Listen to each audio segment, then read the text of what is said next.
Welcome back to another new episode of Campus Stories here on RMU TV. I'm your host, Vince Russo, and we have an awesome show planned for you today. Today we'll be joined first by the last host of Campus Stories, Victoria Lomax. Her and I will discuss the life of Dr. Rex Crawley, the beloved professor at Robert Morris University that lost his battle to non-Hodgkin's lymphoma last semester, and his impact here on campus. After Miss Lomax, we will be welcoming a rising star in the world of blues music, local musician Billy the Kid from Billy the Kid and the Regulators. The band is holding a concert this weekend on campus, and he has agreed to pay us a visit. So, thank you, Victoria, for coming today. And let's jump right into it, shall we? You were able to talk to Dr. Rex Crawley before he passed away. He passed away very shortly after you interviewed him on the show. Yes. What was that whole interview and that whole day like? Kind of take us back through it. The whole interview, I remember Rex Crawley being very positive throughout the entire thing. He mentioned his non-Hodgkin's lymphoma and his journey to try and find a bone marrow cure and things of that nature. But he was very positive about the whole thing, and I asked him about like his health state, and he told me that in order to just keep going, he just trusts God. God has a plan for him, and what happens will be in God's good work. So what was his state mentally at the time? How did he look mentally? Or not medically, sorry. He was I've interviewed Rex Crawley before, and he was more upbeat the first time I've interviewed him. And the second time, he still had his upbeatness to him, but he was very frail, kind of. You could tell that it was taking a toll on his body, sort of, but he kept going. He knew that he had a reason to live, and he was doing this for a reason, so he just kept going, took it day by day, step by step. You said that you weren't, you didn't have quite the relationship that some of the other people have here on campus with Dr. Crawley, but in your opinion and from your short time with him, what made him such a special man that left such a mark on so many people? I think what made Rex Crawley such a special man, again, I didn't know him personally, but I did go to the memorial, and every single person there said that Rex Crawley saw something in them that they didn't see in themselves. And I actually had that same type of experience with Rex Crawley. He was just the type of individual, no matter who you are, he would say hi to you, how's it going, what's your classes like this year. He always wanted to see people succeed and do well and go above and beyond. Without giving away too much about the memorial, just how evident was it that he was such an impacting person on this campus? Oh, it was very evident. There were student guest speakers who spoke about their experiences. I know that Rex Crawley was in charge of the B-Men, and some of his students came and they spoke about Rex Crawley. Also the faculty just adored him, and you could tell that even though it was a joyous celebration and nobody was crying, you could just tell that he left an indelible impact on so many lives here on campus. And during the time that you got to interview him, especially the second time and the last time you talked about, how was his poise and his presence in the face of such adversity? I would say that he was very poised. Again, I bring back that he was very upbeat. Before the interview even started, I remember I was wearing my signature Campus Stories hat. So it's like every interview I always wear this hat, and he's like, "Oh, you're looking pretty dapper today. You're looking pretty snazzy." I'm like, that's such an awesome comment coming from Rex Crawley, because he was this huge fashionista kind of on campus. So it's like, okay. And then he's like, "So now you're a junior?" I'm like, "Yeah, I'm a junior." He's like, "Keep up the good work." I'm like, "Thank you." So again, he was just always positive throughout everything. So from talking to him and communicating with him before, during, and after, did you get the sense that he was granted he had not had the prognosis yet, but did he seem like a guy that was in grave danger? Yes, he hinted at the fact that this bone marrow that he needed he needed it desperately, kind of. And he been going through appointments here and there, and just the on and off thing, and everything needed to happen kind of quickly. We will return to our show right after this commercial break. Stay tuned.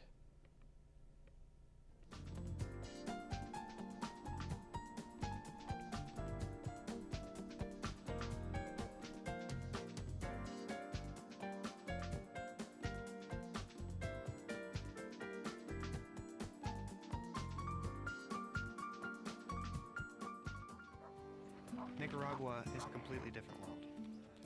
We were there to bring nursing care to some desperate people. At Robert Morris University, every student is expected to reach out to others. The very first person that I met was David. Kept saying, "You have to come to my house and watch me play my trumpet." You could tell from the look on his face that it was just his most prized possession. I get back home. A few weeks later, I got a message that a gang had broken into his house at night and they stole it, which was his life.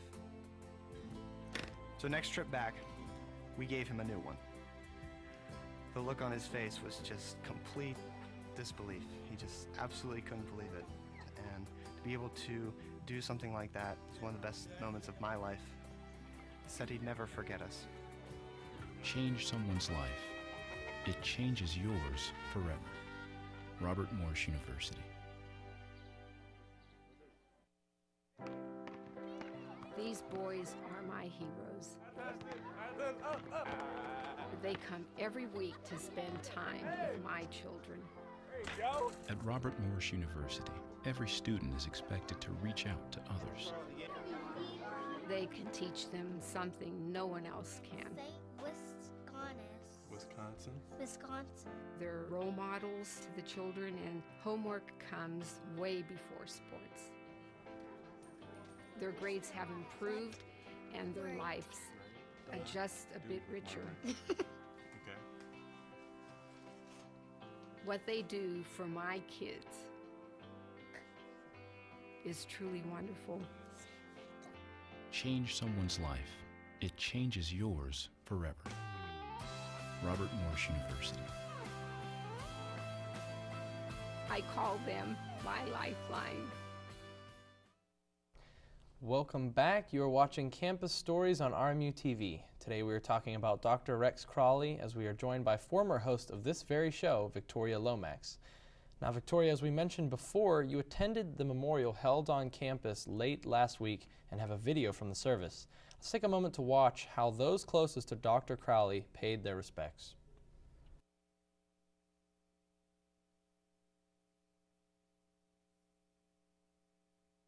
Members of the Robert Morris University community gathered at the Soul Center to celebrate the life and legacy of beloved Army professor, mentor, and friend Dr. Crawley.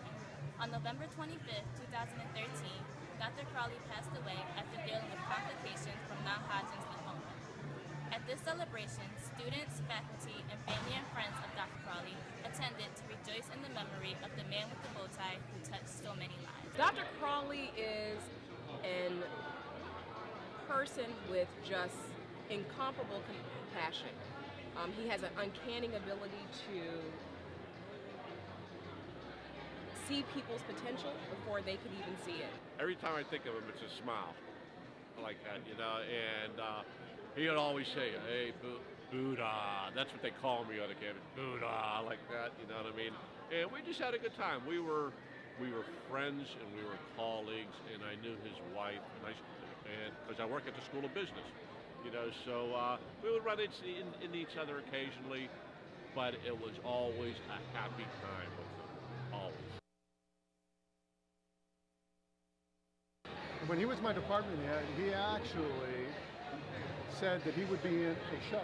I direct the theater here, and so he played the principal in Footloose when I did it here, and it was great. You know, throwing him around the stage and marching him around, you know, and he was really good sport about all that. And he did the entire week of shows when he was a department head, and I thought that was really exceptional for an administrator to put themselves in that kind of a vulnerable position. He was truly a mentor. From the part of being a mentor educational-wise or with educational reasons, it was a person that I could talk to about family, personal reasons, a guy that I could laugh and talk with. a guy who taught me how to correctly tie a bow tie, and now I can rightfully and confidently wear a bow tie. He was incredible, and that was one of my best friends and best mentors. Honestly, like, he's the reason why I'm still here. He helped me find numerous scholarships to help me stay here my sophomore year. If it wasn't for him, I would be back at home. So the fact that I'm getting my degree in May, I pretty much owe a lot of that to him. Dr. Crawley's legacy will live on by this institution. I think Dr. Crawley's legacy will live on based upon the people who actually loved him and the people who he impacted their lives. Thank you, Victoria, for such a touching and reflective piece. We'll take a quick commercial break, but when we come back, we'll bring in our second guest, blues musician Billy the Kid. Stick around.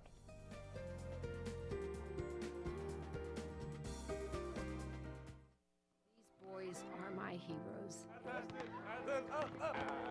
They come every week to spend time with my children. At Robert Morris University, every student is expected to reach out to others.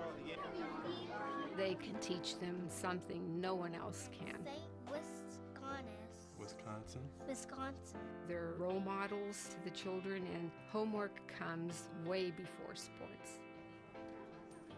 Their grades have improved, and their lives are just a bit richer. Okay. What they do for my kids is truly wonderful. Change someone's life. It changes yours forever.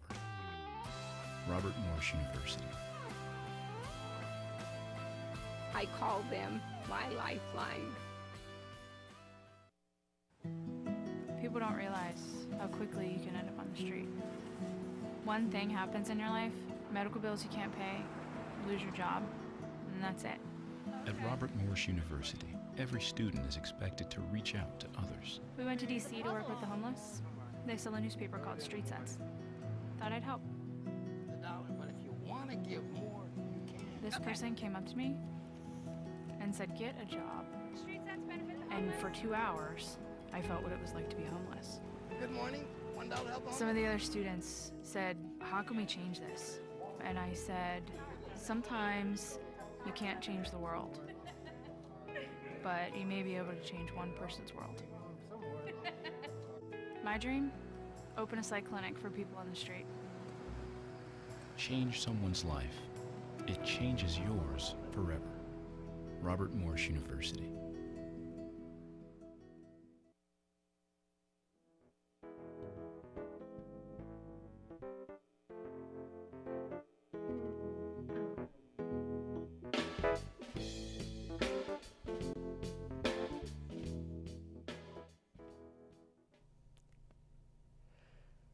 Hello and welcome.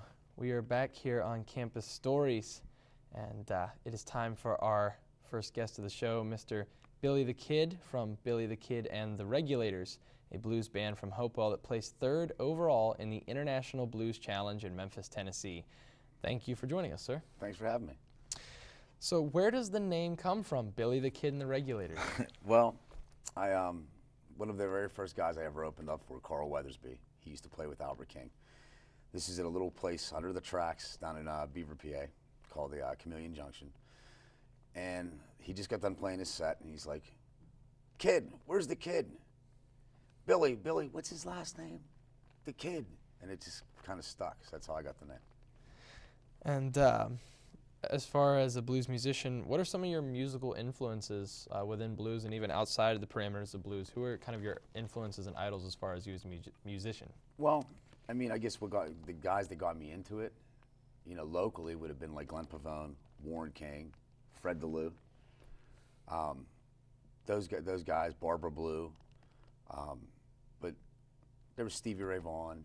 There's a lot of good music like that in my house. Stevie Ray Vaughan, B.B. King. Everything from that to Southern rock to rhythm and blues and soul, Sam and Dave and all the great Booker T and the MG stuff like that. So it's been there. Tell us a little bit about your path as a musician. Obviously, you guys are having some great success right now, but where did it all start? What got the ball rolling, and what has been the path from there to here? Well, I've been singing since I was a kid. I didn't pick up a guitar until I was like 23. I was in the military. I did 6 years active duty and 5 in the reserves. And when I was overseas, I was about 23 years old. I ended up picking up a guitar and just every day. And I had three CDs to listen to. I had B.B. King Live, the Cook County Jail, Stevie Ray Vaughan, Texas Flood, and Albert King, King of the Blues guitar. And for every day, that's all I did. So it kind of went from that. I've always kind of had that influence anyway. I used to go see Glenn Pavone when I was a kid, and he'd bring me up on stage to sing when I was like 14 years old. So I've been around it for a little while, and I got bit by the bug. How did the actual group, how did you and your bandmates actually get together? Well, I put together, I had about me and 3 other guys. We had a band together, and I ended up playing as a side guy, and I met Fred DeLue, and who is Pittsburgh blues royalty in his own right. I mean, he's the man. And I begged him, please, Fred, come play with me, and he did. So after that, I pretty much, just followed his lead and, asked him. We make jokes because we're Italian, and he's like, well, he's Tom Hagen, he's my consigliere. So whenever I need a favor, I need like somebody to translate or make sense of something, I go right to Fred. And so you guys went down to Memphis. You placed 3rd in the International Blues Challenge. Tell us a little bit about that. It was wild. We drove for like 14 hours to get there. You get in, you crash, you wake up the next day, you get a beat orientation, and then the orientation was at 3 o'clock, and then everything starts at 5. It's a good thing that we all decided, well, we're just going to get dressed in what we're going to wear just in case we start first, because that's exactly what happened. We walked in the door. Oh, you're going first. Out of all 255 bands, we were the very first band to start the whole thing off, which was kind of like, wow, really? I haven't even had a cup of coffee yet. Well, I guess there weren't any bands yeah, that started with the letter A. So. Yeah, I guess. But I think that's how they were doing it, actually. I think it was pretty much alphabetical order. But so we jumped up on stage and said, hey, let's just do what we do. And that's what we did. And so was there, who actually selected, and what panel of judges selected how the winners? Well, the quarterfinals, you have 2 nights you play in that, and they have separate judges for the whole thing. And then if you make it through the semis, then it's a whole fresh set of judges. Now, both nights of the quarterfinals is 2 separate sets of judges too. But usually what the judges are, it's other representatives from other blues societies around the world. And what they do to make it fair, you won't see anybody from your blues society as a judge. So they move everybody around, and then they shuffle it through the quarterfinals, semifinals, and the finals. The finals, the higher the competition goes, the higher the level of judging goes too. So how was Memphis compared to Pittsburgh? About 5 degrees warmer. That's about it. I mean, it actually reminded me of the South Side 15 years ago. The South Side of Pittsburgh used to have music venues all up and down it. It was a melting pot of good music. You had blues, funk, jazz, R&B. Memphis, from the top of bill to the bottom of bill, it's straight music in every venue, and good music. It was cool. And what brings you to RMU this next upcoming weekend for the concert you guys are putting on? You guys are putting on a concert for... Yeah, that's going to be fun. Black History Month is obviously February, and there's an event. It's going to be, I think it's at the Nicholson Center. And they asked me, I had a friend that is involved with the school, and he said, hey, we would love to have you come play. And I'm like, really? That'd be like really great. And I think there's a bone marrow drive too, correct? And it's a chance for us to showcase what we've done on a national level and bring it back to our community here. Because I mean, Hope was just a stone's throw from Moon Township, and I have a lot of family and friends that went to this university, so it feels pretty good. And kind of looking towards the future with your band past this performance and the success that you've had, where do you think the success is going to take you? Where do you see the band in the future? Well, hopefully on the road, sooner the better. My man John out there and Fred, and you got Brian and Arnold and the rest of the guys, Jeff and Dave and Eddie. We've all pretty much, we're unanimous about it that we want to take it on the road, take it as far as we could take it. Now, obviously, every musician has that dream of striking it big and landing that gold mine as far as being a musician. But realistically, where do you see where do you see the success taking you to long term? Sky's the limit. Honestly, I mean, I'm having a lot of fun writing songs with my cousin and getting to work with some great people that I've always wanted to work with, that I've looked up to, and I'm living my dream. I'm enjoying it. So I'm not going to put a cap on it. Whatever happens, happens, and if nothing else, I'm going to write some really interesting stuff with my family and my friends. Well, we will take a quick commercial break here on Campus Stories and return with Billy the Kid, so don't go anywhere.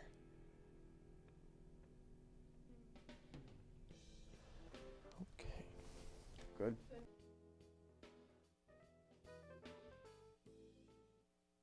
February 15th at 8 p.m., the blues band Billy the Kid and the Regulators, who placed third in the International Blues Challenge in Memphis, Tennessee, will have a concert in honor of Black History Month in the cafeteria here on campus. During the show, attendees will be able to sign up to donate bone marrow for those in need. RMU Radio will be bringing you behind-the-scenes interviews with band members before, during, and after the event. So remember to tune in to rmuradio.com. Your campus, your voice. I'm starving. What's for breakfast? Guten Tag! Johannes, Ron! I bring you arts-enriched Raisinblums, fortified with increased test scores and creative problem-solving skills. It's good! And good for you. Bobby? Susie? Don't worry, that's just the power of the arts! Feed your kids the arts. For 10 simple ways to learn how, visit AmericansForTheArts.org.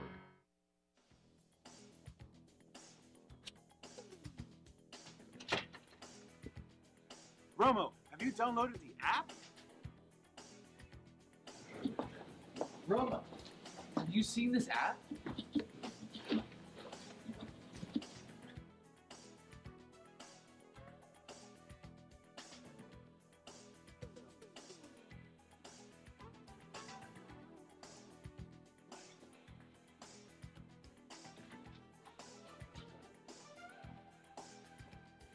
Hey, have you seen the app yet? No? All right, put it down. I'll show you what you can do. All you have to do is install it, and it'll open up for you. My favorite part of it is the police blotter. Check this out. When you click into it, you're going to go right to the top left, and as soon as you click on it, everything will be there that you need, so you can stay safe. Download the RMU Century Media app on the App Store. Romo likes it, and so will you.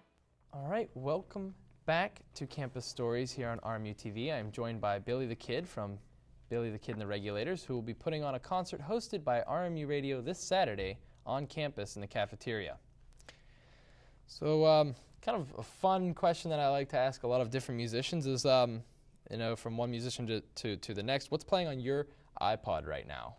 Well, I always have the Rolling Stones because they're my favorite rock and roll band of all time, but it's not really blues related. But the Rolling Stones, Albert King, Stevie Ray Vaughan, definitely got to have my Robert Johnson fix. A band called Southern Hospitality with some good friends of mine, Damon Fowler, J.P. Soares, and Victor Wainwright. Check them out. They're some of the best musicians out there right now.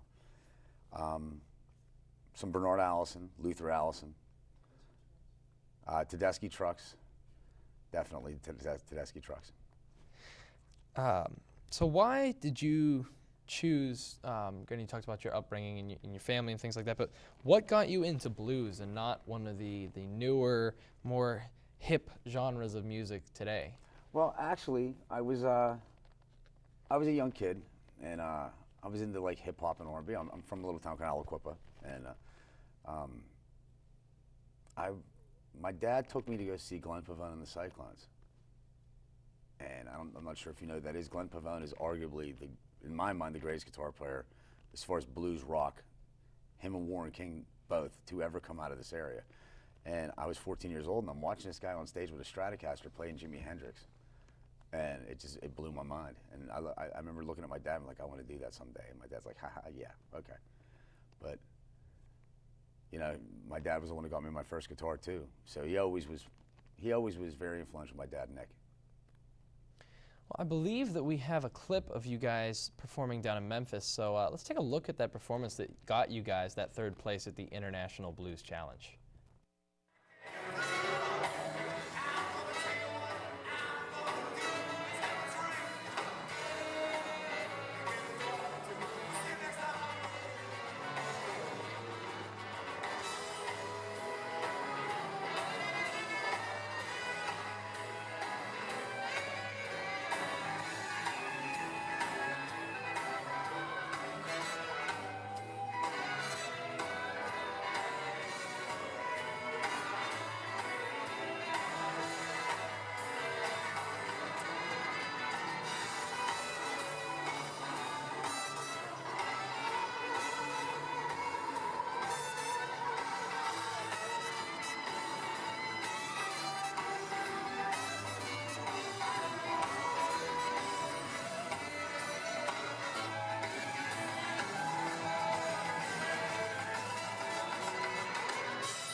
That was awesome. Thanks. I know that I'm definitely a fan just from hearing clips like that and being promoting it the last couple weeks. We've loved it so far.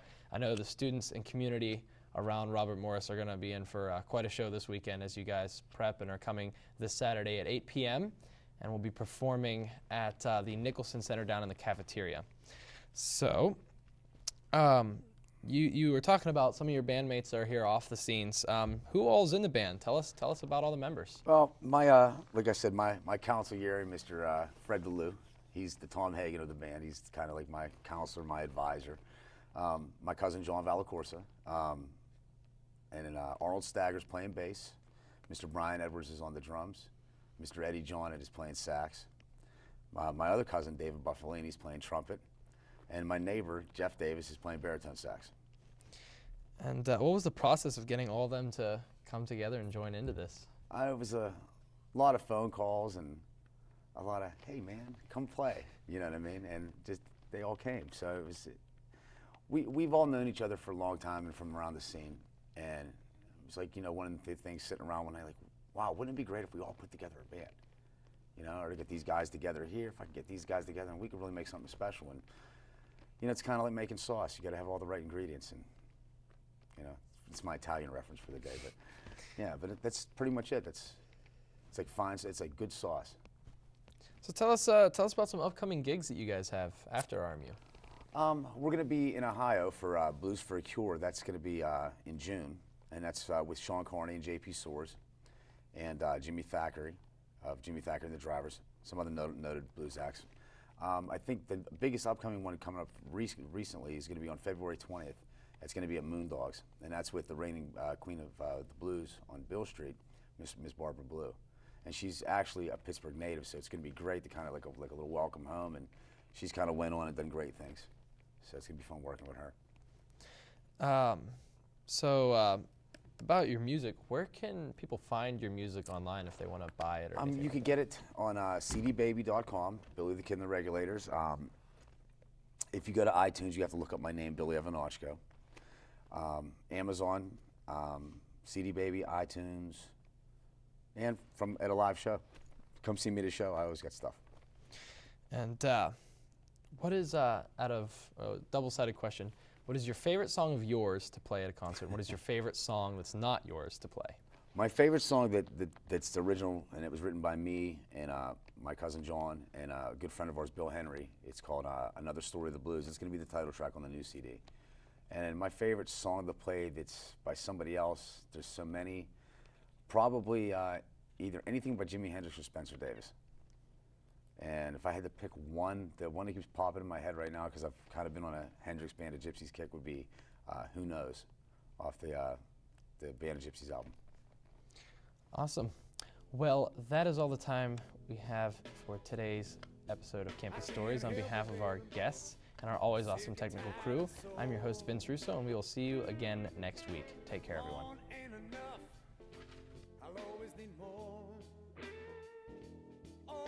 Try and try, I try to be free.